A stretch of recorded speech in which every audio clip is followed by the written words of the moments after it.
The same as yesterday. This time yesterday, it was elimination time. That's right, it's elimination time again. We are live from Burbank, California to kick out a player from Group C. As harsh as that sounds, sad but true. One of these two players on the stage, Deer or viOLet, is going to be eliminated from the WCS Global Finals. Welcome back to the couch area.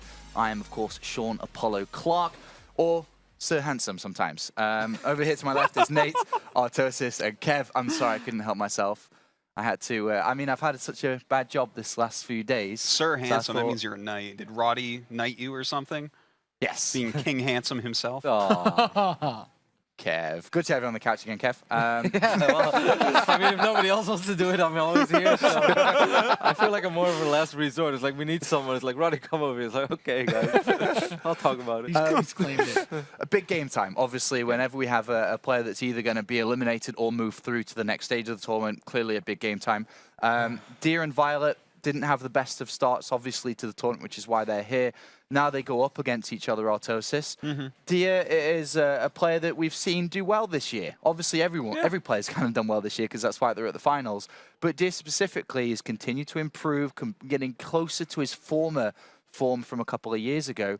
But he's in the elimination game. Well, that's because Showtime really was on top of his PvP. He just looked fantastic. So I'm not really going to hold that against Deer here. But likewise with viOLet, that was probably the worst match that we've had so far in the tournament. But at the same time, it can look like that because Bjorn was just like, oh, look at this. I killed 50 Zerglings with this first thing I did in the entire game. And if that happens, it's going to look terrible, right? Yeah. So I don't want to say that this is viOLet's just going to get crushed again. I think it should be closer than the Bjorn match at least, but I mean, Deer is... But he's still going to get crushed. He's...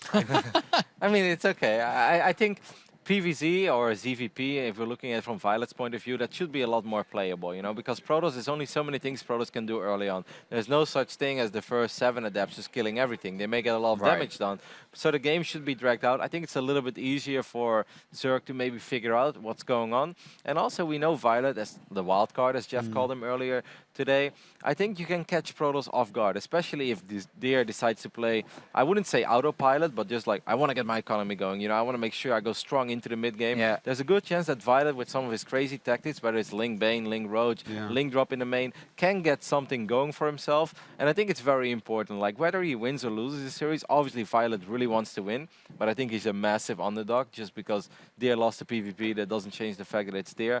But it's very important that viOLet has a much better showing, because even though he went up against Bjorn and Bjorn is an animal, that was still too one-sided. It's not supposed to be that one-sided at this stage. Yeah, I mean, at that level, if he was to lose like he did versus Bjorn, it reaches the, you know, hard to say embarrassment level of leaving the tournament like that, right? So he needs to put up a good performance for himself. How are we expecting Deer to come into this series, though? We know, you know, similar to how viOLet perhaps may play, but Deer, on the other hand... I think that Deer just needs to, like, cross all his T's and dot all his I's, make sure there's always something standing in his wall in, make sure that he's always checking early on with an adept exactly what's coming, or Roach is coming early on, you know.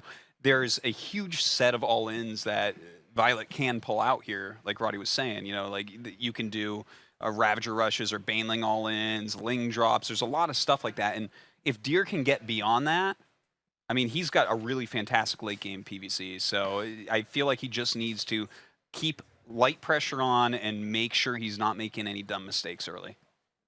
Anything else to add in here, Nate? I know it's not your area of expertise exactly, but...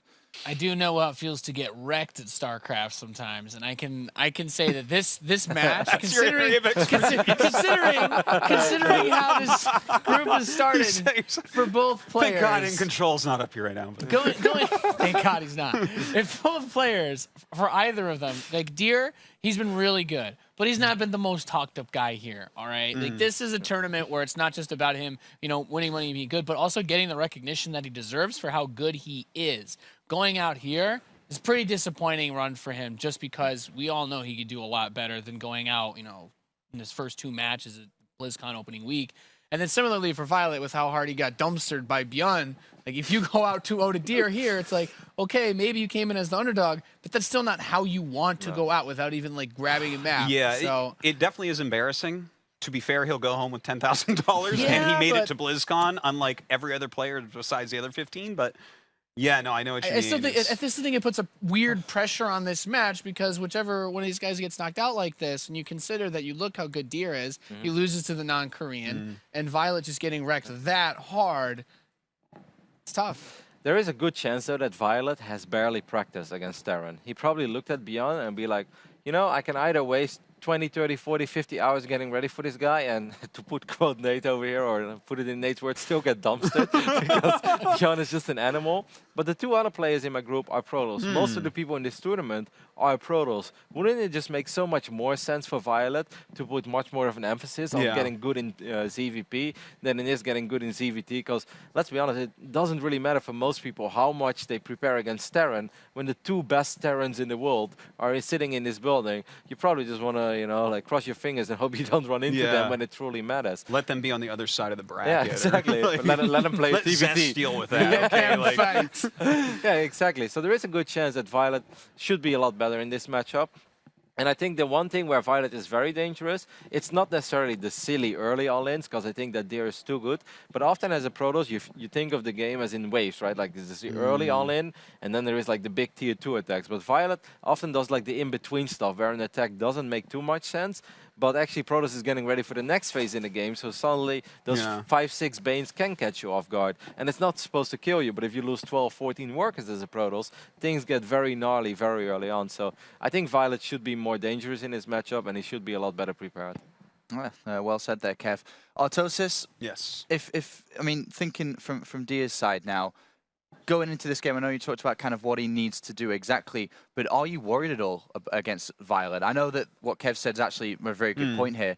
Is this something that he could also be thinking himself? Yeah, I mean, that's where you are going to get caught off guard. If viOLet wants to play a completely standard macro ZVP, I think Deer would be like, yes, okay, let's do that handshake. We'll play that game, and Deer is going to feel pretty confident that he's going to be able to take that down. But I think that that's specifically what he's going to be looking for. Of course, with your early adept or whatever, mothership core, try to check if something crazy is coming. You know, some maps have really good early rushes like Galactic Processor Frost. You can do some crazy early all-ins, but other than that, it's going to be some of these weird ones where it's like, viOLet knows probably right now you're like halfway done blink or charge or something, and now I can hit you and get you. So that's going to be where Deer really has to have his guard up. All right, so we do have a couple of issues with the players, so we do have a couple of extra minutes on our side here, Nate. Let's just go into last thoughts perhaps and predictions, and then we'll be able to move forward. Well, just based on the performance shown, like Deer lost to Showtime, but the games look still really good. I think he still showed that he can go toe-to-toe with Showtime, and obviously we know that Showtime is really good. We expect him to be one of the players that could upset in this group as far as the non-Koreans go. So I would favor Deer in this matchup just based off of everything that we've seen already. Probably 2-0. Okay. Artosis? You know, I do want to mention that viOLet has done very well on the Korean GM ladder. He's gotten quite high on it, and you know, he is a good player. I think that we're super overlooking him because we have like some ridiculous Koreans, then we have the Foreigner story, and viOLet's just kind of lost in that. So I do think Deer's going to win, but I think viOLet will put up a much better show, obviously, than against Beyond. It would be hard to do otherwise. He could literally 12-pull both games and it'll look better. But I think that he even definitely could take a game here. Okay, and Kev, final thoughts and prediction? Yeah, I still think it's going to be 2-0 for Deer, because I think that Deer obviously knows what he has to worry about. And like Dan said, when it comes to a macro game, I think he is going to be incredibly solid. And I just cannot imagine with your tournament live on the line, we shouldn't forget it. I mean, Deer was the hottest player pretty much at the end of 2013. And 2016, he's been good, still waiting for that real peak performance. Could very well be here. I think he's going to be very, very on top of his game. And I think he'll take it 2-0, but I do think viOLet is going to look better this series than he did against Beyond. All right, thank you very much, gentlemen. We'll be hearing more from these 2, 3, even in the post-game for the analysis. We're going to go to a very short break, and when we return, it is elimination time.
The reviews are in, and the critics agree.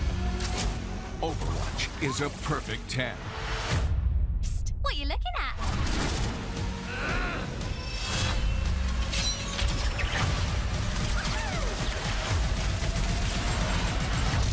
It's time to pick a side. Overwatch. Play it now on PC and console. Rated T for teen. The StarCraft 2 WCS Global Finals is sponsored in part by Intel, T-Mobile, NVIDIA, and Republic of Gamers. And we are back. Welcome back, guys. Day 2 of WCS BlizzCon Championship going on right now. And I got to say, we've had a good day. I think perhaps the best game of the 2 days so far, Nurchio versus TY in the Game 3. Do you agree, Todd? Yeah. This is Todd, by the way. In terms of stories and results, everything was good. But in terms of like actual gameplay, seeing some longer games, I'm very happy. We saw some ghosts in action and some late game Terran versus Zerg. And Terran winning actually in the late game is fairly rare, to be honest. I think of Artosis talking about it. He's one of the few Terrans that's willing to be like, you know what? You want to go in the mega late game? Let's do it. And there's just so many crazy things that can happen there. The Fungals and the Banelings, I felt like Nurchio fought his heart out to make that look as hard as it could possibly be. But let's get into this match here and talk about this, because this is an important one too. There's so much hype going on, guys. I hope you've been enjoying yourselves and having a good time, because someone that might not be having a good time right now is viOLet. Well, I'm just going to do it. It was really bad, his first showing. I mean, he got absolutely murdered like we haven't seen since last BlizzCon, when Lilbo had an equally disappointing showing. But viOLet, I think you have kind of different expectations for. You're like, yeah, okay, you're the wild card, but you're supposed to do some crazy stuff and throw people off. He kind of showed up, didn't really get his. I mean, he tried it an all-in. He tried to drop, but on a map that's very predictable. And now he faces Deer, who also had a. It's surprising to see him here a little bit for I think a lot of people. Yeah, he has a much better shot, though, I would say, at surprising somebody like Deer than TY. So not just because of the opponent he's facing, but also matchup-wise against Protoss.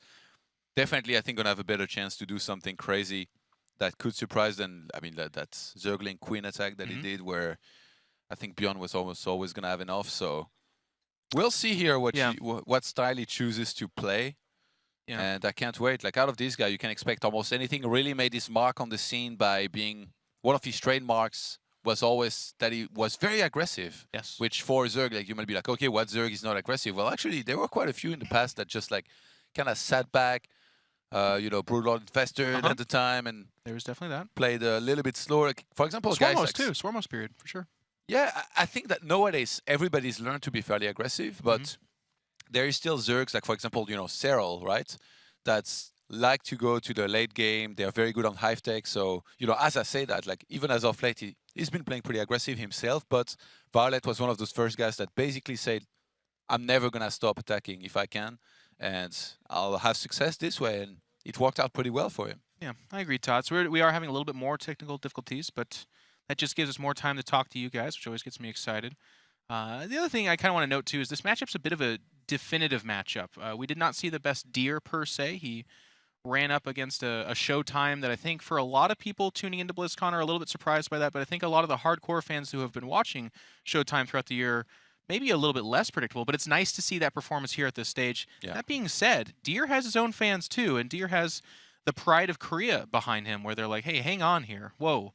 Am I one best of 3 away from being eliminated? Okay, well, who's standing between me? It's viOLet. Now, viOLet, 2013, 2014, I think is a very scary beast. He went out there, he took WCS by storm and was doing some really good stuff there. But I do have to make a note. I mean, a lot of that was against a lot of foreign players that were not playing particularly super amazing as compared to the Koreans back then. Now, Deer is in that hardcore Korean scene. They're not going out to DreamHacks. They're not going out to IEMs. They are... His 65% PvZ win rate, as we saw on the ticker down there, that's against the other best Zergs on planet Earth. viOLet, not as much. There's been a lot more kind of foreigner interaction with him. Now, he is practicing a lot in Korea, as Artosis pointed out as well.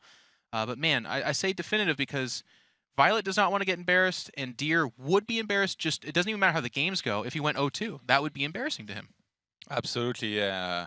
It's funny, you mentioned that like some people must have been surprised by Showtime's victory. Like anybody that watched the WCS Signature Series on Showtime, and by the way, those videos are fantastic, I don't think we'll be too surprised. Like you can tell like how dedicated he Sure. is. He's got his entire family behind him, like a supporting father that knows a lot about the game, according to Apollo as well. So it's definitely pretty cool to see that. You know, the usual story is that, you know, the parents were like kind of against it, kind of still are. They're like, yeah, I wish it would study and be a doctor or something, but It's kind of guess cool. what? It's like it's also the progression of esports, though. I think Yeah. we're seeing more stories of parents who are like more understanding. Like, 'cause Showtime's also quite young, guys. Isn't he like 21 or 2 or something like that? he's fairly young, yeah. Somewhere down in the low 20s. He can eat a whole pizza, guys. That's how I measure age. So he's quite young, and his parents are very supportive. And gaming's been out for a little while. He talked about his success in EPS, which is a German league. Very specifically, you can enter into it, but you have to have some kind of residency in Germany. And he's always been kind of supported by the ecosystem, by his parents, by his family. And it's nice to see that product turn out results. A lot of Koreans have similar stories, but not all of them, by the way. It's actually still kind of looked at there. But here's the results so far from the group. We can see Nurchio narrowly losing to TY. And if you have the ability, guys, and you didn't see that match, go back and watch that match. Solar, I would say not narrowly losing to Elaser, by the way. That series, it could have been Elaser 2-0. It could have been 3-0 in a best of 3, which is silly to say, but just all 3 games. Yeah, don't mind the pictures. Not sure what's happening there, but it's okay. But viOLet versus Deer, this is an elimination match, and then shortly after this, shockingly, Solar versus Nurchio is an elimination match.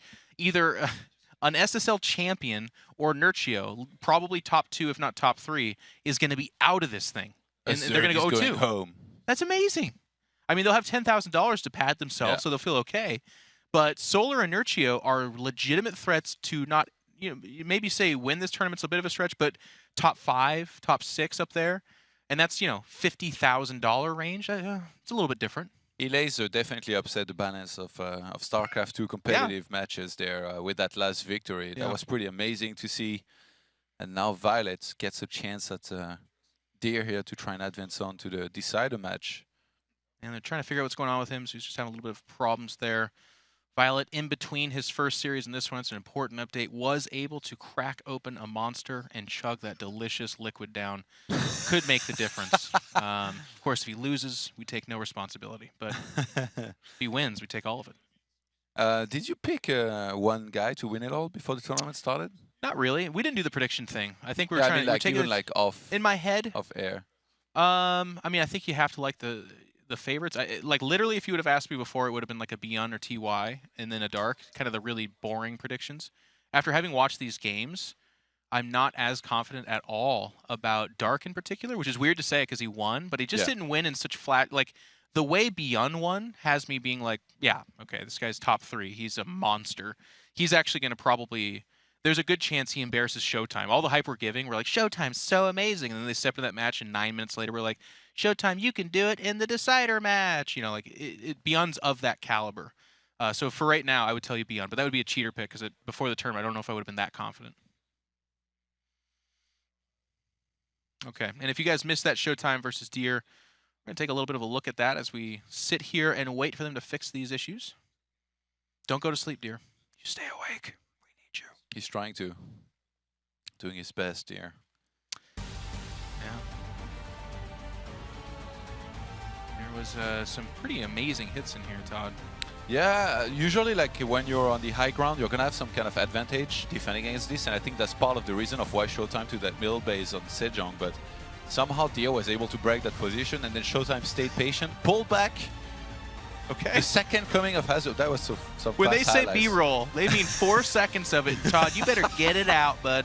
Yeah, that was fast. Yeah, but so I mean, going back to that Sejong game, I really think that it was cool how Showtime stayed calm, just pulled back, and it was really Deer that I think also overextended. You know, like we don't want to be overly critical. We don't only want to point out the mistakes, but I really think that he went a little bit crazy. I don't know what he was thinking exactly. Like he couldn't reinforce that close to it. I don't think he had the prism. He kind of ran in there, lost everything, which Todd, it's you don't been see at funny. this level usually, right? I've been uncomfortable because I did a couple of the other BlizzCons, and at both of those I've been like, man, if Lil Bo can just get a couple of advantages here, it's going to be so cool to see a 400, and then it's just like we're so wrong. All the hype we did was just so wrong. But this tournament, we're like, man, Deer overextending. Deer, you know, all inning at this point in time, which is kind of weird. Solar, I don't know if you watched that ZVZ, but really weird to push the queens there across. We go again. Yeah, we're back here to this fight. And it's Deer, like, you know, so in Disruptor Wars, by the way, it's a little bit misleading because both people are gonna take hits. Like, it's always funny because it's such a massive hit that I feel like fans are like, oh, what a huge mistake. Not really. It's gonna happen. I don't know what Deer thought. Like, obviously, he doesn't realize he's behind in army, but he can't reinforce that close to the fight. So he just like kind of stepped down there and lost everything. Yeah. And it's weird. How many times do you see a Korean on like 4 bases or 5, all, you know, pretty healthy mining, be the loser? Like, usually it gets weird. There's an all-in or something happens. More in this tournament, I guess. I know. This tournament, it's not that weird. But here's Showtime again, kind of outplaying it. Man, we're gonna send Deer off with a highlight reel of his mistakes. I love it. I hope he doesn't turn This around is really cool, by the way. He picks up the 2 Adepts, gets a couple of photon overcharges, and then I guess it's not pictured, but he goes in the main and actually triggers the rest of the photon overcharges and kills a couple more probes. It's absolutely incredible. And Deer was playing super aggressive actually this series. Like, you know, Disruptor Stalker against Disruptor Stalker, you don't even really have to commit unless you're terrible at using Tempest, and that might also be why you overextended. You really didn't want to play Tempest versus Tempest. He's like, all right, not another one of those games. Well, he was got in there behind too. He didn't even have Stargates. So he's like, it's not going to be Tempest versus Tempest. It's going to be Tempest versus my Stalkers, which I guess he thought would just lose him. The funny thing is that he already had one Tempest because he already had one Stargate, sorry, because he was going for Oracle. You're so right. He very easily could have transitioned into it, but I don't know, maybe he's been losing a lot in practice with Tempest, and he saw some old Hazuops games and he was like, all right, these Germans, they know to defend way too good. How weird is it, Todd, where like these Koreans don't want it to get to the late game against these foreigners, otherwise they're in trouble. That's like it's the 2016, opposite of what we've ever talked about. Yeah, it's like I really feel like actually for a lot of these games, if you blurred out the nicknames and you just show the game, people will have it upside down. They would think that the defending players, the Korean. But it's cool.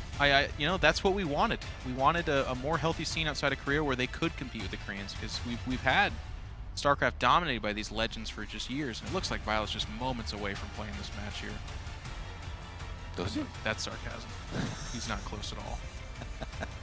There's guys crawling beneath the desk and doing stuff down there. If I already don't get your sarcasm, I don't even want to imagine when I'm going to be casting with Total Biscuit, potentially it's going to be like, what? It's dry. Serious? It's dry. You can tell when it takes some getting used to, right? It does take some getting used to, but he'll stop talking when he's delivered a joke. It's very dry, but he'll stop talking. So that's going to be, that's like some amazing advice, by the way. You'll pick up on it. He'll say something funny. He won't smile. Isn't he like he's always sarcastic anyway? Pretty Mostly, much? Yeah. That's why we get along so well. We're excited, guys. Beyond, this is day 2. We're going to have some really exciting days 3 and 4 where more eliminations are going to come up. We're going to play those winter matches. We're going to wrap up the round of 16. It's going to be awesome. But BlizzCon is right around the corner. And here is viOLet dying horrifically. Here's the this is a King great Sejong Station That's the funny thing. Chainsaw Massacre. You know what I'm realizing? It's B-roll, but it's the B-roll for the loser match, so I'm like, man, this is kind of mean, but both these guys lost, so all the highlights are them getting just butchered. It's like, wow, viOLet's got to play better than this, guys. Let's take a look. Here's him getting much better down. than this as well, because this was very one-sided. Here's where the ground is, guys. We know that he can play this bad. Let's see if he can do better. And in here is a terrible all-in. Oh, God. That's really mean. Yeah, he kills like 3 Marines here. Get ready for it. As he slowly drops the choke, but there's already enough army to just destroy him. Actually, he waited until Steam Pack was there as well, which was, I mean, viOLet didn't get in there maybe furiously enough, but... And here's him trying to retreat, but even that doesn't work, folks. You could do like the what's that, like the Benny music or whatever, like... Benny Hill? Yeah. And here's him having just no defense whatsoever as he gets destroyed. Like... Right now, you know, like someone for Blizzard's back there like texting like, Jeff, sell Get them him over the positively. Desk. It's like, I can't. There's nothing to talk about.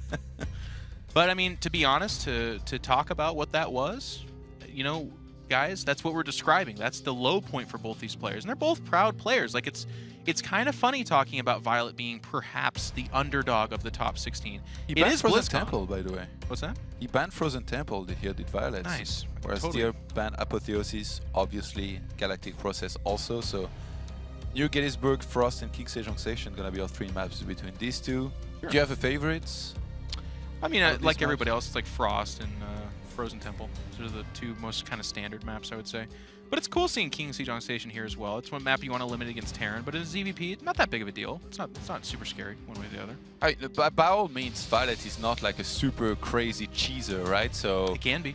yeah, that's what I was gonna get to. Yeah, he can be, and he's also known as an aggressive player. So I'm a little bit surprised that he would remove Dasan Station. Frozen Temple is like the map where it's very hard to surprise someone. You have to play fairly standard, even though there is like a kind of like a short rush distance. It's one of the most played maps as well, so you can always expect That's what he's doing, I think. guys like Deer to be really good on it. Yeah, the wild card took out the most standard map. I think that makes a lot of sense for me. He wants it to get weird. And he's going to need it to get a little bit weird because there we can see Deer sizing up his opponent. Ladies and gentlemen, we're about to get into this game. Super excited. We got about a little bit still. We are Hopefully within an hour of this match starting. If you have pizza bagel bites or anything like that, a T-Mobile phone call to make. What are the other sponsors? Oh, It's not bagel bites, you're by the way way. too good at this, by the way. I've been trained for a long time. I wanted to say in the video, but I'm not sure. Anyways, joking aside, guys, we're just Next time. Nextel. Next No. time, next time. Next time, yeah. It's like no, it's They'll use T-Mobile. you. All right. I actually see that the game has started, so we are going to be in this in just a moment. And it is going to be a Zerg versus Protoss between these two gallant, handsome devils, both out of Korea. viOLet, excuse me, let me remove the N from that, versus Deer. And introducing the players, lower left-hand side on New Gettysburg, the Red Zerg, it is viOLet. Playing for Team Envious. Team Envious, a great organization across a lot of games. They've got a lot of players here at BlizzCon hoping to do well. viOLet, the sole StarCraft 2 guy. And the lower right-hand side, not a stranger to BlizzCon success. It is the Protoss, Deer. With a top 8 in 2013. That was a long time ago. Since then, hasn't been able to make it back just yet. But now he's back and he's gonna face these beasts here in viOLet. This has me excited. Yeah, he just... I mean, viOLet, it can't be worse than his first match. Like, he has to be better, obviously. And that's what Artosa said. He said if there's 2 12 pools, this will be better than the first series. Well, we're halfway there. Considering the Artos is cursed, we're definitely going to get good games then. What did the drone do? It is actually a Nexus first, by the way. So of builds you're hoping to face when you 12 pool, this is it. This is it to varying degrees. Now, one of the things Deer can do, he's going to probe scout. If he can see the Lings coming, this is going to be a very close timing, Todd. If he can see them coming, he can actually pull back and drop a pylon. And on this narrowed space like that, it actually buys you a lot of time. Quite a bit of time. Is he going to react on time, though? That's the big question. Lynx, I don't think they will go around it. They will try to go past it. Does he turn around? Oh, he tries to, but not going to be luck building with those able right to.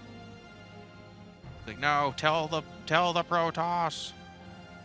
Why now, isn't looking my at the... Usain Bolt? And there's no pylon here, so everything we just talked about. He can cut off reinforcements. This is really bad. Like, for Deer to defend this, he's going to have to pull a lot of probes.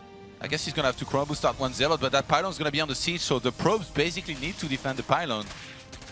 Look at the Lings, though, getting mixed up in the middle of the map. I mean, that pylon block is actually really cool, but he does get the surround on the pylon. And the probes are just trying to buy time. They don't want to actually die here. Yeah, Zealot is not nearing completion here. No, not really. And more probes are actually going to die. Good micro here from viOLet so far. And this is that wild card stuff we were talking about. Really disrupting Deer. The probes not only just not mining, but actually dying here. One more gets picked on his back. viOLet was most certainly counting on the Nexus first here to be used. And so far is putting in some good work. 7 probes have already died. Pylon dying mid-map as well, so reinforcements will come in here. Another Zealot not queued up. He must have made another one, because I still saw Lynx attacking something in the middle of the map, but... Maybe the probe. Maybe the probe itself. Yeah. Actually mining gas here as well. You got to forget about that pipe dream, friend. Another probe looking to die, and it does. Again, pretty good micro from viOLet. Well, as I say that, of course, he loses 2 Lings. Going to make his way to the natural again, where just a couple more Lings are there. Behind this, if you look at the production tab, viOLet's making drones, so it's not going to be a mega super all-in. And there is the chart to show us just he is enjoying a little bit more riches as he picks off even more probes, Todd.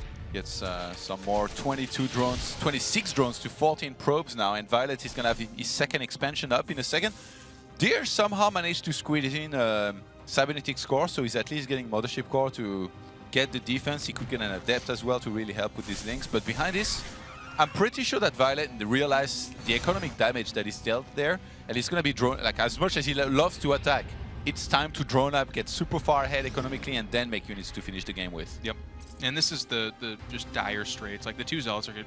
There's nothing for them to do back at home, so they're going to go out and try to do something. But by the time they show up, it's going to be like 2 or 3 queens, and if there's any Zerglings, cool. That's, you know, flourish on top of that already gorgeous whatever you'd put flourish on there. Very eloquent. It sounds like it, yeah. Yeah.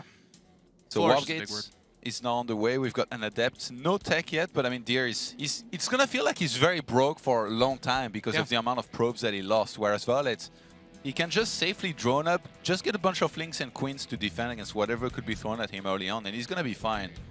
He's going to go see that there is a third. I mean, it would take the Zealots forever, so it's more like just a scouting thing. I think what he's hoping to have happen here is like, hey, make like 26 Zerglings, you need them, and it doesn't look like viOLet's falling for the trap. He's, well, actually, as I say, he like literally did make 26 Zerglings, but I think he's actually thinking about attacking. Speed's about to finish. He's got a Baneling Nest. I think he just wants to keep up the pressure. And Deer behind this is gonna take so late or get any kind of, you know, Stargate or anything else very, very late because, oh, actually that's Setup's taking a lot of damage. Might have to overcharge. No, he brings the Zealots and replace that nice micro here. Yeah. You know what's actually kind of cool about this? I don't know that viOLet's going to go hardcore about it, but with that Baneling Nest finishing and speed, because he recalled back, he doesn't actually have that much energy for a defense. So popping that opening, that line, oh man, well, if you're going to make a third Nexus, you're just, this is really the opposite of what you want to have happening going on right now if you're a Deer fan, or Deer. If Baneling's going to be morphed, there's going to be a lot of them. We already saw a lot of Banelings versus Protoss, but now it feels like it's a little bit different. He's just pretty much because of all the aggression that we saw earlier. And who gets sentries anymore, really? As I say that, Deer somehow senses but they're going in the main! Yeah, well, why oh no, there's an Overlord that baited him inside! It's the wrong call! He pulls back a little bit, but what good is that? Does get another sentry in there, but the pylon pops, now there's a hole. The probes are dying. One pylon is going to power all the production. If he wants to try and kill that, he could. But with the force field of the ramp, actually a little bit of a hold coming out here. 4 now, Todd. 17 probes have died. This feels like a typical old-school viOLet game, by the way. Lynx and Banes getting into the second base of a Protoss, blowing everything up. He's super happy with how this game's gone. He's like, oh, I'm very comfortable with the idea of us just doing Lings and Banelings against a Protoss that's starving right now. 28 probes have died. The third base gets found now by Zerglings. They're going to kill that pylon and start doing a lot of damage to it. Deer has 0 tech, by the way. He started mining from his gases again after a very, very long time. So it's not like he could have started like some sort of Stargate or even a Twilight Council. Like he needed to get one more gate to wall off, and then the robo. He's not even on 3 gates. He's on 2 gates total. So here's what I'm going to do. Here's the one speckle of sunshine I'm going to give us. There is no tech for viOLet. Just now, the lair is being started. Now, that lair is being started as he's taking a 4th. I'm not going to try and sell this, guys. I'm not. If Deer comes back from this, it'll be one of the coolest things we've ever seen because it's a deep comeback. I thought you were going to say you would hit a shoe or something. No, I can't make those promises because right now, with how bad these Korean players are playing, no, I'm just kidding. Obviously not. But I think it would be a deep comeback. Yeah.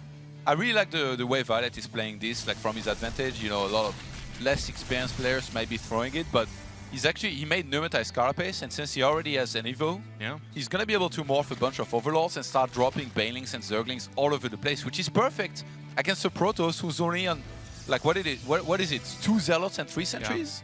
Yeah, you're not wrong, Todd, as that harass does come in here. He's using that to maybe win some freedom for his Zerglings over here at the 3rd, but with the Photon Overcharge, he will be chased off. Drop comes in on top the main of the as well at the same time. It's very hard to be looking everywhere. There is one in the main that's about to happen. Natural. All kinds of miscues going on. He's actually spreading out a lot of the workers there to maybe try to save their lives from Banelings, but it's not enough. It might feel like you need to be looking everywhere right now, but the only place you need to be looking is at the left-hand side of your screen where 21 probes have already died.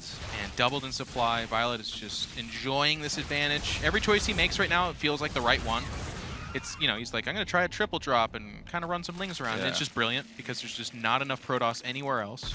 This is almost like the moment where like viOLet is thinking like, is he still in the game? I'll go Ultras to punish him. A little bit of miscue there, but as you said, Todd, you can't be everywhere at once. There is the Spire. Now, I love this call because he sees the Robo and he sees a very low econ Protoss. You're not going to be able to make reactive units to deal with that Spire. Not anytime. If he lives to it, by the way. Deer is trying to survive here in this game. GG gets called out, and viOLet wins map number 1 here with a lot of aggression. And that's got to feel good. As you said earlier, Todd, as well, I like this point. You said he goes for a 12 pool, predicting or knowing or at least hoping that it's against the Nexus first. That's exactly what he gets. Now, one of the big words for this BlizzCon we've been using a lot is confidence. viOLet might have had his confidence rocked from that first series, but with this game number 1, all of a sudden he's one game away from eliminating Deer and making a comeback here, you know, like giving himself a chance. He's not going to, there's a very little chance he's going to face Beyond ever again, at least in this group. So if he can get past Deer, all of a sudden viOLet could perhaps salvage his tournament. Dear, this has to feel like a terrible day for him so far. Oh, it is, yeah. Everything's going wrong.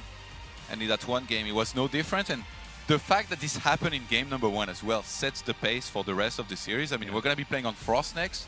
It's another one of those maps where everybody likes to get a Nexus pretty early. Not necessarily even as first, but you have to wonder against somebody like a viOLet.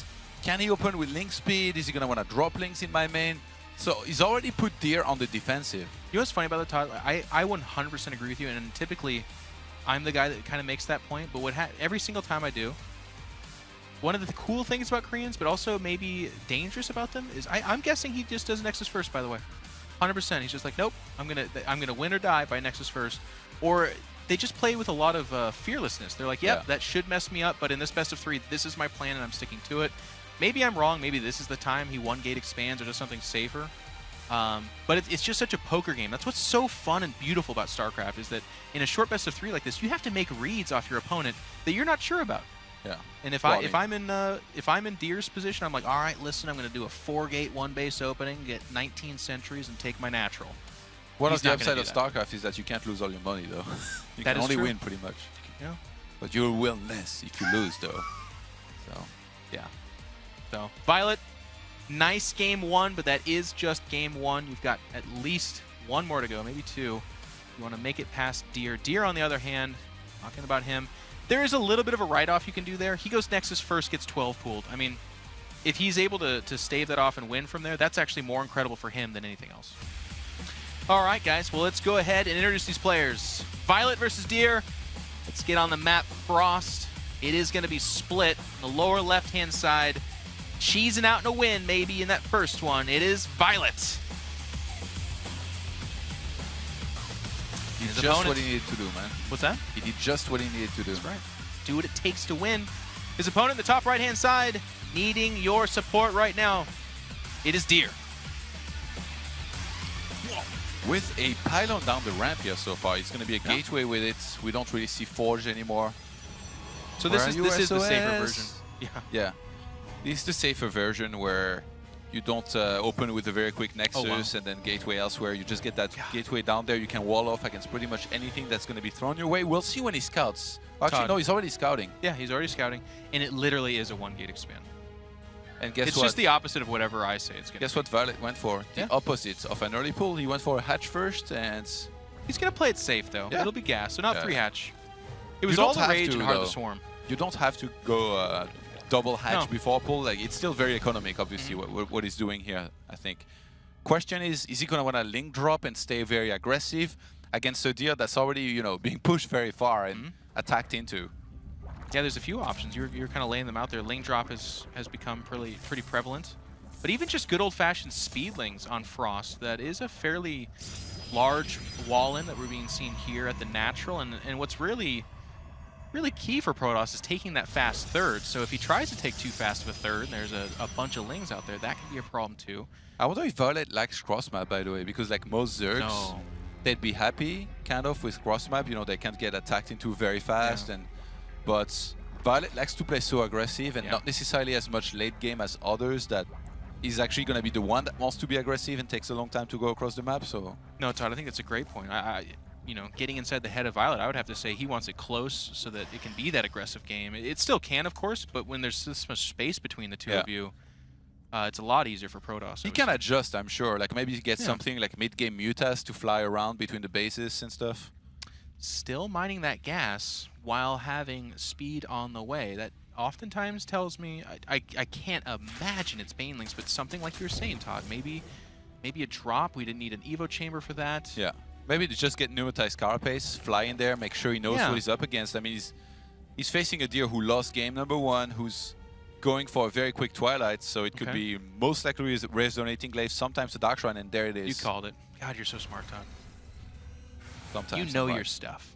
You know your stuff. But good scout coming out from Deer here as well. He's going to confirm that it is that third hatch. He was reasonably sure when the links show up there to clear it away. He himself, by the way, not going to take too much of a risk, at least so far. Well, I saw that probe heading over towards that pylon.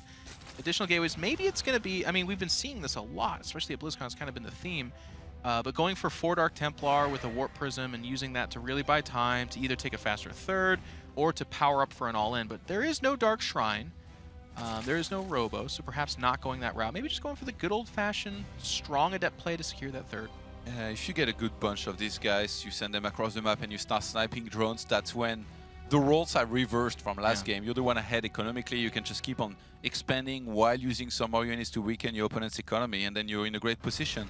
But viOLet, especially on cross map, I really like that he went for Pneumatized Carapace, because he's gonna get the perfect scouts, he's gonna see there is no Dark Shrine, he's gonna see there is exactly 3 gates plus Resonating Glaive, so all he has to do from there is get the exact right amounts of Zerglings or Roaches to make sure he can defend against this. And look, the Baneling Nest already starts, so he's gonna be playing that Zergling Baneling style. Yeah, he does it a little bit... He can sell the Roach Rhine as well, too, for this. That's what I'm saying. It's almost, it feels a little panicky, but of course we don't necessarily know that yet. Well, I mean, there's look, a Spine Crawler. Look at the amount of Adepts. It's a lot of them already headed across the map. And I think viOLet might have kind of missed that. I think he knows they're headed across the map, so that's why he panics, get a Spine Crawler. Because the Baneling Nest takes a long time to get. Okay, fair point. You don't get it on time. And that Spine Crawler is going to be first targeted here. There's just a lot of Adepts here really quick, and the Queen itself does go down. Nice angle on those Adepts. They can even just cancel, kill the Spine Crawler. Exactly what they do. And they're getting some nice damage in here, delaying the productivity of the Zerg, getting some outright kills. He's going to try to shade away, because there is enough Lings here to get that surround and perhaps clean him up. Yeah, I think a lot of them are going to get away, though. So that was pretty good here for the 1 Queen, 2 drones. He got a Spine that didn't get cancelled, and he might be able to get away with some of them.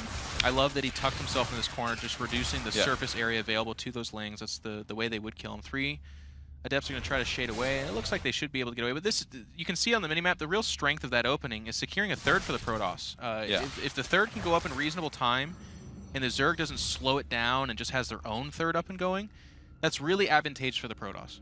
And he already has Resonating Glaives, which is always going to be a massive threat here, no matter what. Like, at any point, could a Warp Prism drop a couple of Adepts? Guess what? He's getting a Warp Prism just to make sure he can keep up with the aggression. Behind this, an Immortal is queued. Okay, now I did like something we saw here. We see some Zerglings going towards some Overlords. They do have drop. 4 Banelings going to be loaded per Todd. You had talked about this earlier, the Baneling drop. Very common in the meta right now, and one of the best ways to make sure it has some success is doing multiple at the same time. If you do just one, yeah, the Protoss can mess up. Will Deer mess up? Probably not. But if you do 2 at the same time, it really only takes 1 being successful to do massive damage. If you can time it very, very well, usually this kind of stuff is super deadly. But, well, actually, if Deer is looking at his Adepts, he might start losing a lot of probes. Let's look at that number on the left-hand side here of our screen. As probes are going to start dying all over the place. Stalkers are in the main position to receive the Overlord, but he kind of flies past right now. You know, he queued that up too, and then the other drop gets picked up as well. A couple of Banelings make it waddle out there, but they're not going to find super amazing targets, I would imagine. Actually, 1 dying before. A good split by Deer. This is the Deer we expected. All of a sudden, he deflects both drops perfectly well. viOLet takes some damage on his half the map, and guess what? It's viOLet that's down 20 supply behind by 10 workers and even army. I mean, it's just in one little moment of time there, Deer with the defense, viOLet with the bad defense, and it's Deer right now. In control. Deer lost 1 single probe this game somehow against multiple Baneling drops. He's playing really, really good. And the fact that it's already happened once, you know it's going to happen again for sure. So from now, he can be extra careful, look at his minimap all the time, and anytime he sees something that's red, he can just look immediately, make sure he defends. And if he keeps up with this, he's just going to get a massive army and then I think hit the timing and try and end it. Well, if you can't do it by air, you're going to try to do it by ground. Here they come. They're going to waddle in their Deer on top of that as well. Some Lings will run in here to make sure some pain is felt for our Protoss player.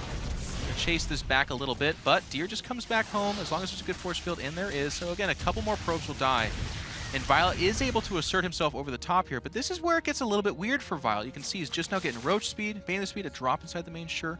Yeah, there was a Warp Prism at the bottom at the same time sniping a few drones, so Deer definitely able to strike back a little bit. He's gonna get even more of those. Yeah. So far on the Walker killing war, he's a little bit ahead. And this is going to translate into him being able to really keep up very well, supply-wise. Yeah. I'm just a little bit worried. I look at viOLet and I see again layer tech, just huge production of +2 melees, trying these Ling Baneling thing. He's going to have speed here in a second. And with how much intel Deer is getting with this little bit of harassing we were talking about, Todd, which is so good. I mean, getting a few drones is nice, but seeing, again, like things like there's no second gas in there, there's no double Evo chambers. He just knows it's all about this mid-game, and he just has to hold on. Catches an empty Overlord here at the top. Yeah, viOLet was never allowed here to drone up as much as he wanted to on his bases, so the walker count is actually 66 for Deer and 59 for viOLet. So it really feels like viOLet is...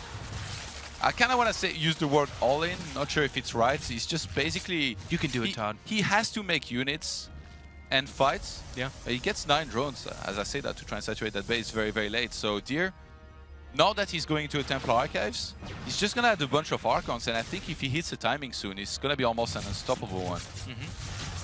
Adepts again showing up, seeing light saturation here, seeing a few more trickle in, but again, just such good intel by Deer. He says, sorry guys, that's a one-way trip for you. Intel was secured, and the 4th base, I mean, this is kind of what this build that viOLet's doing is meant to do. It's meant to delay this 4th, or at least fight at this 4th. But to your point, Todd, because he's just he's in a pseudo all-in position where he just has to keep churning out units.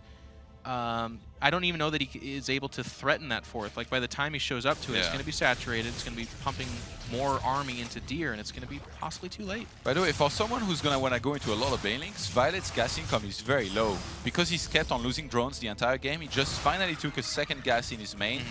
And he doesn't have the one neither in his natural or 3rd base. So his gas income is way lower than he would like it to be. And I'm actually surprised to see an infestation pit here. Well, I think that's something that we saw almost as a development from yesterday. You have to do something to follow this up. There has to be some kind of progression. Like, you can do that army and have the idea of, I'm going to punish the Protoss if they move out, but what's your follow-up game plan? Because as we saw, if the Protoss are well-informed like we saw yesterday, maybe they just never move out. And if they never move out and you're just sitting on lings, you just die. Yes. Now, one thing I want to kind of talk about that is something that we learned, or at least I learned, it was really cool. Again, going back and giving credit where credit's due, Scarlet was talking about in the live report threads where you do go Spire and you make a few mutas to hunt down that Warp Prism. And Todd, look how annoying that Warp Prism has been. You do need a few of those mutas to clean that up. Yeah, the Spire started at about the same time as the Hive here, so I think Broodlords? He might be aiming for Broodlords here. But no upgrades, Todd. None. I mean, well, no. Plus 2 melee. I guess, yeah, Broodlings plus 2 melee would be good. Yeah, so it does kind of look like viOLet is going to try and be like, okay, look, if you're not going to attack, that's fine. I'm going to use this army to threaten you. And then I'm going to move on as well. It's definitely better than saying I'm just going to attack because you're not attacking and then lose everything. Sure. I do not disagree with that. We're going to have another drop over here. A couple of zealots do get cleaned up. The creep of viOLet, not super impressive. That's because he's been just kind of distracted, I would say, this entire time. But he's starting to approach the middle of the map. viOLet is still not mining as much gas as he should be. Like, Protoss right now is mining way more gas, and that's going to translate into a lot of Archons. Like, you can see the number at the bottom. It's over like 1,200 for Protoss. And just now spiking over 1,000 for the Zerg player, who's still missing gases in the natural and in the 3rd base. So 2 in total. Well, I almost wonder if that's like a problem for another time, Todd, as this huge warp-in happens inside the main. There are the mutas to try and deal with that Warp Prism, but, well, maybe they will get the Warp Prism and that'll be really nice, but there's going to be a couple of Archons getting shoved forward here as well. Meanwhile, a big fight here actually at the, let's call it the 3rd base. Force Field's going down. Ravage going to try to break those Force Fields, but in the time that they do, a lot of Lings have died. Storm is available. They're making their way over here. Big Storm goes down on the center mass of that army. Drones on the right side as well. And Deer is getting a lot of damage. And now, no Warp Prism to reinforce inside the main or this army. Keep that in mind, but I feel like the damage has been done, Todd. Absolutely. Deer going for one of the best timings that he could here in this game. A couple of Banelings tried to counter-attack across the map in the meantime, but were defended very easily and only killed, I think, like 2 probes. Yeah, not the damage that he needs. And if Deer can evacuate, I mean, look at the core of this army. It's 5 Immortals. That doesn't seem like a super big deal, especially when a player's teching towards Broodlords, but that core is what allows him to be really strong against the other supporting units, Ravagers and Lings. I'm not going to try and oversell this, guys, but you do want to chase down that chunk of gas representation in that army, and was not able to do that, viOLet, because he's just kind of so on the back foot. His economy's not great, and as Todd has pointed out, he doesn't have a lot of gas in his own right, so his army is very Ling heavy, which like 2 Archons can defend easily. And this is usually what happens when you fall behind in StarCraft. You often gonna feel like your only option is to attack and try and finish the game with whatever you've got, but another option at times can be, especially if you're doing well tech-wise, is to say, all right, I'm never gonna attack, I'm gonna try whatever to defend whatever you're throwing at me, and then I'll basically get units strong enough to eventually win a fight, which in this case will be the Broodlords here for viOLet, but I think Deer has no intention of slowing down anytime soon. And this is going to be a huge pick. Oh, he might see the Great Aspire actually. He might, and if he does, he'll kill that too, because right now he gets the spawning pool, he's going after the infestation pit, he does see the hive, so he knows there is some kind of tech coming his way. Probably not Ultralisk. Nice little counterattack over there as well. Gets a lot of probes. This is a fantastic counterattack, but the kind of problem is it's viOLet that's like, that's not that disposable of an army. He actually kind of needs it, especially since he just lost the spawning pool. Yeah, Lynx. The next warping of Zealots is going to be like too much. Yeah, if he actually goes forward, would be nice. Lynx get disposed of. Broodlords are now morphing, but it's not that many of them. No, and they're by themselves. That's the biggest part for me. But viOLet getting a base across the map here of Deer, that's not bad at all. Oh gosh, the Queens! Why? They let him right to it. I guess they're going to be able to kite backwards. So those Queens give up the ruse, as it were, and the Broodlords are going to rain down hell and fury on this army. I don't know if the Stalkers have blink. I think they do, but there's just a couple of them, so they should die pretty easily. But look at the damage they're doing. Yeah, it's GG. viOLet is going to tap out of this one. Deer's going to end up taking it. Just too much attrition, but very strong play by Deer. All game long, we were kind of talking about how viOLet is so aggressive, going to find a way to throw you off, and Deer was just there, deflecting the Baneling drops, stopping the Ling counterattacks, playing the patient game, and getting intel the whole time with his own harass talk. Yeah, defensive-wise, that's as good as it gets here from Deer. Like, only losing, like, what, one probe for the longest amount of time against a double Baneling drop. I think viOLet, maybe here the mistake was underestimating Deer's defensive capability, and instead of doing 2 Overlords, if he had done 3, that's when it really becomes tricky to defend. If you time them super well, I really feel like at least one of your mineral lines will get wrecked. Yeah. And then that's usually from there that as Zerg player, you're able to drone up, go up to 4 or 5 bases very easily and get enough units to finish things off. Okay, guys, I believe one of our players is going to need a couple of minutes to get some water and rest. So we're going to throw to a quick commercial break. When we come back, it is going to be that game number 3 to decide who stays and who goes home. Welcome to BlizzCon! This is one of the coolest things you're ever going to see in your life. We cannot wait to share with you guys what we have in store. Welcome to BlizzCon, boys. For Azeroth! We're exploring a lot of new locations. We invented some brand new characters. The world could always use more heroes. We retake our homeworld. When we first did BlizzCon back in 2005, we had no idea what to expect. Are we ready to begin the costume contest? It is amazing to feel part of this thing. How'd you guys feel about today? You excited?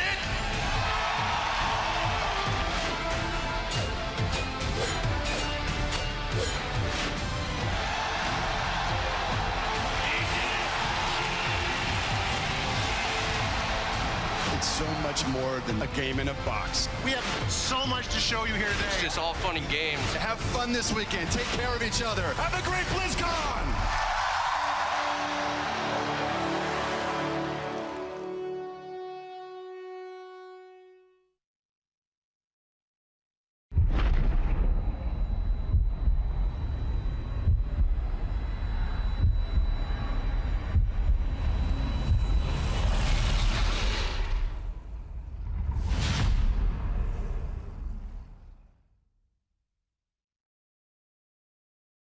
And we're back, ladies and gentlemen. Hopefully you also took advantage of that break. It's been so nice casting for you guys and having some great games. And this one, hopefully, will not disappoint.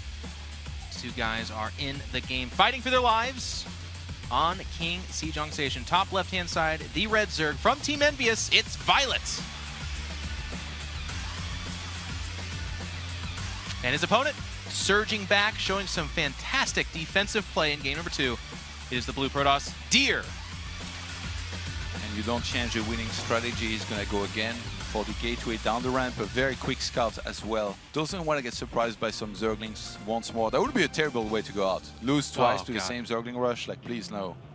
No, and he, you know, one of the things I was going to ask you, Todd. I mean, we talked about how it's like, okay, Deer, you gotta suck it up and rally back in game 2. We saw that for sure. But viOLet, I felt like showed like 19 of his trick cards in that game number 2. He's like, I like Ling Baneling drop, I like Ling aggression. Yeah. I will go Broodlords. Like, so much intel from that. Now, of course, guys, it's StarCraft. You can change that up. You can do different things. But I feel like a large hand of viOLet was shown in that game.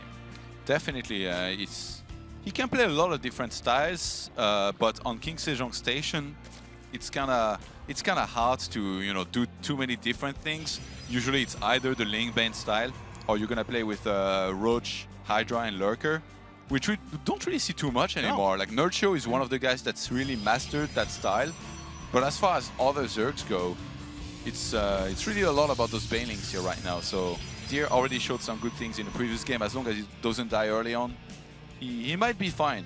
Okay. So viOLet might have to do something, I don't know, special, or it has to go right somewhere in there for him. And obviously, the earlier the better, because if you let Deer develop, even if you get like one fight right against him, or even some harassment here and there, I think he's going to be able to recover a lot of the time.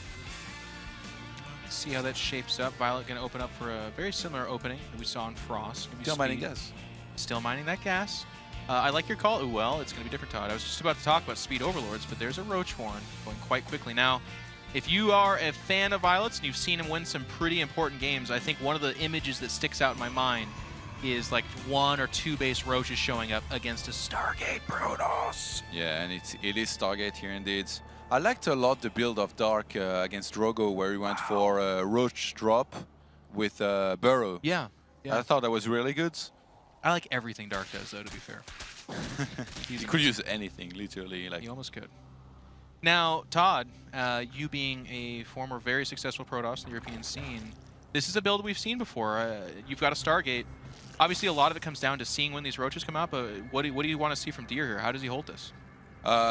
Extra gateways like now, additional pylons in his wall. A very quick third will be bad, obviously. Oh my god. But at least he didn't start the third Nexus before making more gates. A Void Ray? Are you kidding me, Hiko? That's so weird. Like, a lot of people go Oracle followed by a Void Ray. He had an Adept across the map, so he must have spotted here. See? He's not building. Yeah, he's scouting around looking for units. He's not taking a third. I think he maybe sent the shade into the natural and saw that there was no drones and nothing being made. He's like, okay, well, red alert over here. I'm playing against Cheese King. This Void Ray, by the way, Todd, to answer the question I was asking you earlier, this is the beginning of it. Adding a Robo behind that. He has double pylons on the wall. He's going to make probably a second Void Ray behind this one. He's got the tools. He's got what it takes. Yeah, and viOLet's not going to come by. Oh, but the probe's going out. Maybe he's thinking, he's second-guessing himself. He starts a drone behind his supply block right now here. Is viOLet. This is really not going to do much. You think so? Yeah, no, it's not. There's going to be a double photon overcharge. There's like 7 Roaches out there. The best that he can do to salvage the situation here for viOLet is to slow down that third as much as possible and drone up like a madman here behind this. But even then, like, it's not going to be a crazy lead. Like, if you look at the worker count, 29 drones to 41 probes. Oh my gosh. And he's going to go forward, and it's just going to be deflected very easily. The fact that he's even spending any time on the ramp is surprising. This is the least successful rush we've seen this tournament, I think, so far. I'm trying to think. I'm like, Todd, like my natural instinct is to be like, Todd, no, that's not true. But it's, you know what, Todd? I think you're right. 10 walkers ahead right now for Deer, who's going to most certainly start at third base ASAP behind this. Probably go into a Twilight Council. Yeah, there it is. And then from there, he can just start chasing Overlords out on the map. He's 2 Void Rays, by the way. Like, a little bit surprised. One would have been enough, but I guess better safe than sorry. Yeah, well, he's playing kind of that math game. He's in the base right now and just not seeing anything. He sees no lair. He does see a decent number of drones, but not anything crazy. You know, actually, what's crazy? If he flew across the map with 2 Void Rays, he could start killing queens and maybe drones and stuff. With the Mothership Core, maybe even potentially. Yeah, you're not wrong, Todd. But I think what he's happy with is saying these 2 Void Rays are going to make sure my third goes up without a hitch. He doesn't know if there's like 40 Lings out there or something, because right now he's looking at viOLet and he's just like, well, I'm going to have a third at roughly the same time as you. I'm actually ahead in tech. You did a rush, so I'm probably ahead in harvesters. I don't need to do anything crazy. He's just going to play normal. I'm a bit surprised to see Numeratize Carapace here, because viOLet knows that Deer opens Stargate here. Like, there's really not much to scout. I don't think he's going to be playing aggressively by dropping or making a lot of units or even an all-in. So it kind of feels like a wasted investment, but I don't know. Like, maybe he thought he already could get the drones that he needs to get. Anyways, gets 10 Links now. Oh, he's in trouble, Todd. There's actually a Warp Prism coming up behind this. The Resonating Glaive upgrade should finish in sync with that Warp Prism making its way over here. The Queens, I don't know what you guys think you're doing. They're going to back up. They actually get a little bit of a scout there, which is kind of nice. But there's a little bit of a base of Roaches and quite a good number of Queens, so the beginning of the defense for viOLet is good here. The thing I love about this, Todd, This is not an all-in. Deer doesn't need this attack to work. He just needs it to generate units out from viOLet, and that economic advantage he has back at home is going to grow. And he's going to do something really smart. Instead of putting all his eggs in the same basket and attacking on that base and reinforcing, he's going to send the Prism towards the main and I think try and basically out-multitask viOLet, force a potential poor split where he could start killing a lot of drones. A huge number of Lings here. I mean, at this point, the Adepts are actually at risk of dying. But to go to your point, Todd, I really like it. Yeah, I mean, if the Lings do over-commit in the middle of the map, then all of a sudden there's a Warping in the main, and he's got problems there as well. A lot of gateways going down for Deer, as we saw from our observer. And the Void Rays are doing a good job, too, of cleaning up the Overlords. The speed upgrade is going to make it a little bit harder to do that. But as viOLet gets more and more in the dark and is not sure what to do, the options he has to get back in this game becomes scarier. He's like, well, I need a fourth. But what if he's taking a fourth into 12 gateways? Then that's a bad call. That's interesting that we see a Hydra then, by the way. I was convinced he was just going to play the standard, you know, Link Bane Ravager. But in this case, getting that... Lurkers, I guess. You know? Yeah, does he want to actually get Lurkers? Because the gas-wise, viOLet is not in a necessarily great place. Like, he's mining on 6 right now, but as you can see, like, it's not that high just yet, his gas, that he's going to be able to reach a good amount of Lurkers, so... He's dreaming, man. He's hoping it becomes relevant, but we that observer across the map. Let's get ripped off. Void Ray is going to make taking that fourth base a little bit more annoying. Meanwhile, a drop inside the main. A few drones will go down here. Some kind of wow, it's a lot of force fields to kill some Lings. A lot of drones could go down here if actually he microed that, maybe shaded into the natural, but might just choose to evacuate here with the Prism. He's going to shade forward, try to get some information. Actually, that's really bad. The Prism did nothing. Yeah. Standing there. He's okay though. He's up 20 supply. He's alright to do that. Like the Void Rays grab and show that there's a bunch of Queens on the right side, and this army's going to move out. Now, funny enough, there's actually not a lot of force field energy here, but if there was like a lot of Banelings or something, I'd talk more about that. There's just simply not. viOLet doesn't have much here. The War Prism does get picked off, which is a good one, and this army will get cleaned up inside the main, but while that's happening, on the right side of the map, you're going to lose a fourth. There is at least 6 or 7 force fields against 0 Ravagers. Yeah, or Banelings or anything. It's going to be like heart of the swarm here for a minute. Up until viOLet finally adds some of these Ravagers. And I like this from Deer. Probably going to back up. Don't want to overcommit. Fighting on that creep could get dangerous. This army is very expensive, by the way. If Deer were to lose this, I don't care about the harass in the main. I don't care about the fourth. He'd be in a bad spot. So he's going to try to make his way back home. He's in a great position right now. Deer identified that he was full ground he's facing. Double disruptor production is on the way. That's going to be cancelled, but I don't think it's that important. Like, obviously, it's nice for viOLet to achieve that, but it's not like decisive, I think. It's not the end of the world for Deer at all.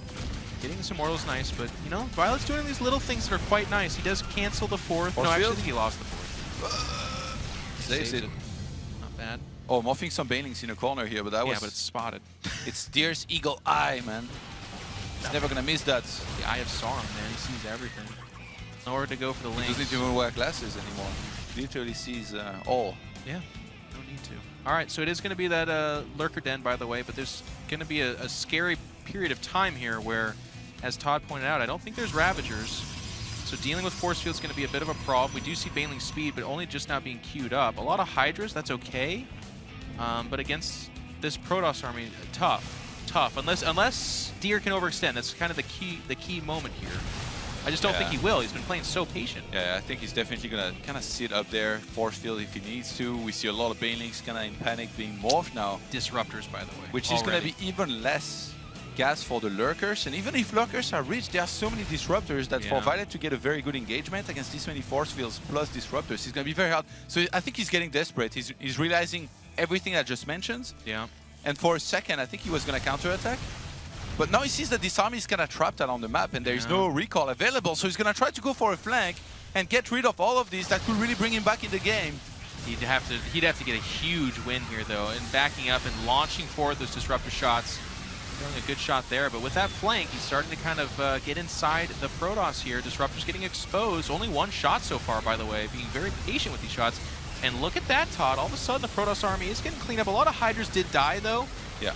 So this is a good moment for viOLet, but my concern is it too late? Like Hydra stepping forward here, even loses all the Queens behind that, and maybe, no, he will be able to kill these, but losing the fourth, losing most of his army, I feel like the damage is just too good for Deer here. Yeah, there was definitely a good trade for Deer, who's now going to be on 4 bases against just the 3 of Deer. And behind this, the production continues here out of these robos. It's Immortals now that he's going into. Finally, viOLet's going to be able to go into Lurkers, but income-wise, there's going to be a pretty big difference as soon as that fourth base gets properly saturated, which is right about now here for Deer. Oh, man.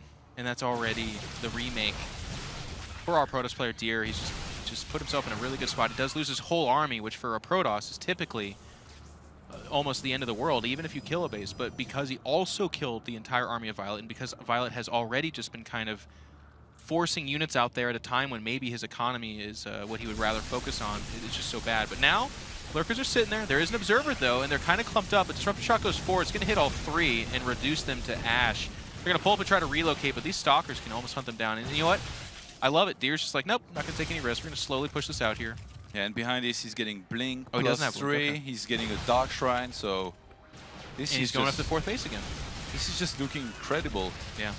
For Deer right now. I don't know what viOLet has to do here. Yeah, maybe he needs to get across the map, burrow Lurkers in the right place, and hope that Deer goes full derp mode, because I don't think anything else will save viOLet here. Yeah, I mean, Todd, we reached that point in the time in the game where it's like, I hate to be anticlimactic, but Deer is playing a style that's just choking. It's just, hey, you know, I could probably A-move and win and fight with you and win, but I know what I actually can do is just never let you take a fourth. And every time viOLet overextends or something like that, Deer's there to punish. He is going to try to push down this ramp. This is a tough spot to go down. There are a lot of Lurkers. And he says, yep, it's just a little bit too much. I'm going to take my army and back it up. We've seen viOLet try to take that middle base. Not today. viOLet is reasserting on the right side. I would be surprised if Deer made his way over there, but actually he's going into those Lurkers again. And he's just going to move down and engage into those Lurkers here. Those are the last few here of viOLet, he's running out of time here in this game. It feels like Deer has had enough. He wants to move on to the decider match, and it looks like he might be able to. Yeah, Deer has found his way here, guys. He plays a rock-solid style of PvZ. He got fooled in game number 1, but he's not going to let it happen. GG is called. viOLet out.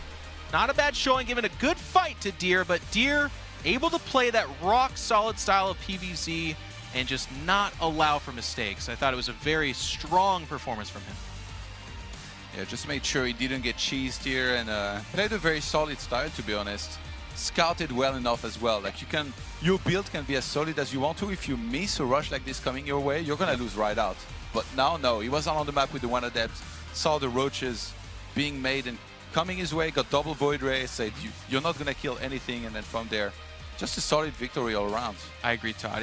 It's the little things. Like you said, that adept scout, how big of a deal was that? Like, that timing attack against a Stargate, if it's like an Oracle or a Phoenix or something like that, and if Lings are coming behind those roaches, that could actually be the end of the world for Deer, and all of a sudden it's viOLet that advances. But really good scouting, meticulous, solid play, and Deer is the guy that is going to move on and fight another day. But ladies and gentlemen, that's it for us here at the desk. We're going to cut to a break, and when we come back, we're going to have an awesome interview with Deer. Welcome to BlizzCon! This is one of the coolest things you're ever going to see in your life. We cannot wait to share with you guys what we have in store. Welcome to BlizzCon, boys. For Azeroth! We're exploring a lot of new locations. We invented some brand new characters. The world could always use more heroes. We retake our homeworld. When we first did BlizzCon back in 2005, we had no idea what to expect. Are we ready to begin the costume contest? It is amazing to feel part of this thing. How'd you guys feel about today? You excited?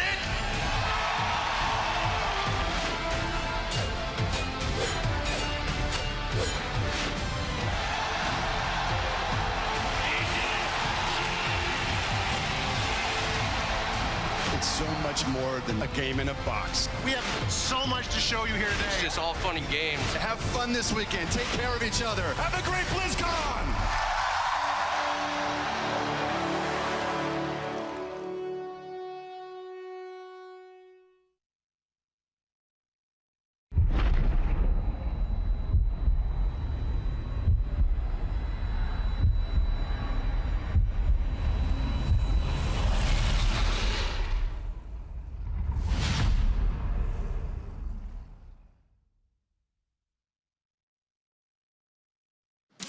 And the elimination match that just happened between Deer and viOLet. Deer does reign supreme and keep his chances on moving on to the quarterfinals alive. So first of all, congratulations, Deer. That must be a huge sigh of relief. Before we talk about your series against viOLet, I do want to ask, you lost earlier against Showtime 2-0, and I'm just wondering, what were your thoughts after that series, as I'm sure you must have been surprised with the result. 일단 이 김동완 선수와의 경기 얘기하기 전에 아까 전에 쇼타임 선수와 만났을 때 2대0으로 졌잖아요. 그래서 졌을 때 그 좀 당황을 했는지. 원래는 제가 그렇게 쉽게 질 거라는 생각을 안 했는데 그냥 제 스스로 좀 못해가지고 그게 좀 아쉽고, 근데 쇼타임 선수가 확실히 잘 하더라고요. 그래서 만약에 최종전에서 만난다면 더 열심히 해야 될 것 같아요. So he says, definitely I was not happy about my performance in that series at all. I do want to give credit to Showtime. He played very, very well. But definitely I did not expect that I would lose like that. Was not happy about my performance there. But I do feel and hope that if I play him in the decider match, that I will be able to show a much better performance there. And just speaking to that, then are you just automatically assuming that it will be Showtime that you face later on and not Byun? 그러면 그 다음 질문은 방금 최종전에서 그럼 Showtime 선수를 만날 거라고 예상을 조금 한다고 했잖아요. 그러면 당연히 변현우 선수가 이길 거라고 생각하세요? 네, 그 변현우 선수가 저도 이겼거든요. 그 GSL에서. 그래서 굉장히 잘하기 때문에 변현우 선수가 무난하게 1위 진출할 것 같아요. So he says, yeah, I'm going to be honest, he's someone that has even beaten me before I've played against him. I know how good he is. I definitely think he will be moving on in first place in this group. And speaking of this group, you just beat viOLet in this elimination match, so let's just jump right into talking about that. You lost the first game. When you're in that situation, when you're one game away from being eliminated out of the WCS Global Finals, what is going on in your head? 일단 김동완 선수의 경기에서 첫 경기 졌잖아요. 그래서 그 순간에 그래도 한 경기만 더 지면 이제 탈락인데 그 순간에 무슨 생각이 드셨나요? 근데 일단 그 경기는 빌드에서 져서 졌기 때문에 그렇게 크게 그 연연치 않고, 그 이후에 그 병구 형이 오셔서 그냥 다음 판은 그냥 너 실력대로 해라 그래가지고 좀 편안하게 했던 것 같아요, 오히려. So he says, because that first game I lost was pretty much just a straightforward build order loss, I didn't try to think too much about it. And after that loss, Stork actually came to me and he gave me advice, and he basically just said, hey, just play to your strengths, play that you normally do, just show your skills. And that's why I think I was able to play comfortably moving forward. Now, last but not least, we just talked about Byun and Showtime. You just said earlier that you feel like if you play against Showtime, you feel like you'll be able to show a better performance. Can you speak to a little bit more about how your impression on Showtime when you played him? Did he play better than you thought that he would? 일단 이제 아까 전에 변 선수 아니면 쇼타임 선수 중에서 쇼타임 선수 만날 거라고 얘기했잖아요. 근데 이제 쇼타임 선수랑 이제 한번 만났으니까 거기에 대해서 좀 더 얘기해 주세요. 쇼타임 선수가 얼마나 잘하는 것 같은지. 일단 제가 한번 졌기 때문에, 근데 만약에 최종전에서 만나서 또 지면은 진짜 굉장히 자존심 상할 것 같아요, 한국 선수로서. 그래서 만약에 진짜 만나게 된다면은 제 모든 필살기를 꺼내서라도 이기도록 하겠습니다. So he says, if I do play Showtime in that final match, it would be so embarrassing as a Korean player if I were to lose to him twice. That's just absolutely unacceptable. So I'm definitely going to be taking out everything that I have in me if I do face him again to defeat him. So that's going to be my desire. So congratulations again on holding on to your 10-minute lifeline. We will see what happens later on in his group. But of course, before we get started to our last match of the day, let's head back to Apollo and the boys at the couch. Thank you very much, Smix. Our third Zerg in a row is eliminated from the tournament. Kev, initial thoughts on that match? Just that viOLet looked a lot better. In game number 1, I was not super surprised when I saw it was New Gettysburg, because I actually ran into viOLet a couple of times. He did the same against me, and it's nice to see that I'm not the only Protoss that loses 15 workers. I'm not sure, like he scouted late, which I think is risky when you go up against viOLet, especially in game number 1 in this series. He obviously adjusted and fixed that immediately in game 2 and 3. And I feel like if you pull workers, you better be damn sure that you pull enough that you can actually fight, or at least like run away and then fight. it, but he pulled like a decent amount, and then viOLet ran around. He's like, I can actually fight this amount of probes. So, you know, way too many probes went down, and no matter how good you are, you just cannot turn that around anymore. He did his best, but viOLet finished him off. And I think in one thing I was kind of a little bit sad, that viOLet revealed Bane drops already. Obviously, it's not something we've never seen before. It's popular, but I don't think he needed it to win this game. I think he could have won New Gettysburg in many different ways. And if he wanted to do like the multiple Bane drops at once, I think he should have saved that for Frost, because Deer handled it magnificently on Frost. But if it would have came as a surprise, maybe it would have done more. Yeah, like even Frost, I felt like he could have put himself in maybe a little bit better position if he had caught that Immortal Army before it jumped up, you know, met up with everything else. But Deer was definitely more on top of his game here, you know, when those Baneling drops are coming in, as you said. Like, he really didn't get the connections that he was looking for. That's so sick. There were 2 drops at once. He lost 0 workers. Like, how do you do that, guys? It's not normal. Yeah, and then D, as you can see on screen, was able to crawl it back to be able to turn this series around to make sure that he could move through to at least another chance in this tournament, the elimination games, which should be on Sunday, all of them back-to-back there. But viOLet at least put up a fight. We talked about, you know, that he wouldn't, or hopefully wouldn't, just get pushed to the side, and he did do okay, but sadly not enough to be able to take it, especially in this 3rd game. Yeah, I mean, at least he put up a good fight during all this. By the way, that game was kind of interesting with the Void Rays to open up. Yeah, like, that was sick. Yeah, he was doing some really safe stuff at this point, and definitely worked out well for him. Good maneuvering around by Deer, but you know, I'm happy for viOLet that he was able to actually put up a nice series here against Deer, someone who has so many top 4s and whatnot. This was a moment in the game where I thought things were changing around. Obviously, the economy, you got to think from the bigger picture here, but this was a little bit scary for Deer. Yeah, I was wondering if he was overextending over here or not, and I still kind of think he did, but at the same time, he had 4 bases. viOLet only had 3, and he already had an answer for the units of viOLet, so it looked scary. And I think that even Deer, for a split second, because sometimes as Protoss play, especially when games go like that, you're not exactly sure how big that wave of reinforcements is. And if 12 Hydras and a couple of Lings would have showed up at that 4th base, and you make one bad warping, you're like, oh my god, am I actually throwing this? But I think with like every passing, you know, I wouldn't even say minute, but 30 seconds, Deer started to feel a lot more comfortable. And even if he got scared for a split second, I think as soon as that game went 2 minutes past, he's like, okay, now I've got this. And in the winner's interview, I want to pull up an answer from Deer as well. He said if he was to play Showtime again, losing would be completely unacceptable. As a Korean player playing against a European, losing twice in a row is just, it's a no-go. That's a funny thing to say, and I understand the sentiment because they've been on top for so long. But when you look at how well Showtime played in that, you can't just say it's unacceptable. Like, it is acceptable because Showtime is playing PvP as well or better than you. So if you can't accept that, then you got to get with reality. Trying to prophesize the old pattern that we talked about this a little bit earlier in the tournament, how that used to be how it was when someone would beat a Korean in a group like this. Is, oh, you took the first match, like Major was famous for this in WCS America against guys like Tasia. He like win the first match, we're like, oh my god, he's so good. Then they rematch and he's the one that ends up getting wrecked there. So in the rematch, or dumpstered as they say sometimes. But I think we're seeing a different storyline in this tournament when it comes to that. No dumpstering involved.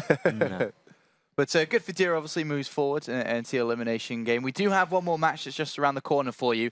This one's going to be a cracker, as they say. It's going to be Nurcho versus Solar. That's happening after this short break. Do remember to join us on social media. It is hashtag WCS 2016. And do also take a little bit of time to check out the YouTube channel, /StarCraft. There's a lot of good content on there from the tournament, outside the tournament, and of course the WCS Signature Series is on there. If you haven't seen them, go check them out. They're worth a watch. We'll be right back with the last game of the day.